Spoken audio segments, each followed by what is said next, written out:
සමහර ගමන් තියෙනවා ගමනාන්තයට වඩා ඒ ගමනේදී හමුවන දේවල් හිතේ රැඳෙන.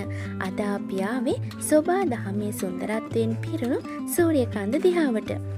සූර්යකාන්ත බලාගෙන යන මේ ගමනේ අතරමඟ හමුවන හැම තැනක්ම හරියට පොතක අලුත් පිටුවක් පෙරලනවා වගේ අපේ ගමනට අලුත් කතාවක් එකතු කළා. ඒ අතරින් අපි නතර වුණේ ඉතිහාසයේ සුවඳ තවමත් දැනෙන අතීතයේ කතා නිහඬව කියා දෙන මඩුවන් වෙන වලව්ව ළඟ.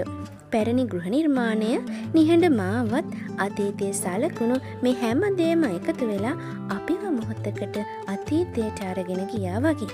එතනින් පිටත් වෙලා නැවත සූර්යකාන්ත බලාගෙන යනකොට කඳු අතරින් හමාගෙන එන සුළඟ පවා මේ ගමනේ තවත් මතකයක් වුණා. වලාකුළු අතරින් පෙනෙන කඳු හරියට අහස සිප ගන්න උත්සාහ කරන යෝධයන් වගේ. සුළඟේ සීතලත් කඳු කරේ නිහඬ බවත් එක්ක හිතට දැනෙන්නේ ලෝකයේ හැම කරදරයක්ම ටික මොහොතකට අපෙන් ඈත් වුණා වගේ හැඟීමක්.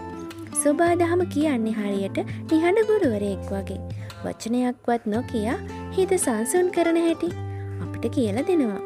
ගමනක් කියන්නේ එක තැනකට ගිහින් ආපහු එන එකම නෙමෙයි. මගදිගේ හමුවන මිනිසුන්, දකින දසුන්, දැනෙන සුවඳ, ඇහෙන නිහඬතාව මේ හැම දෙයක්ම එකතු කරගෙන හිතේ ලස්සන මතකයක් හදාගන්න එකයි. ඒ නිසා සූර්යකාන්තට ගිය මේ ගමන අපේ මතක පොතේ කවදාවත් අමතක නොවෙන ලස්සනම ලස්සන පිටුවක් වෙලා ඉතිරි වේවි.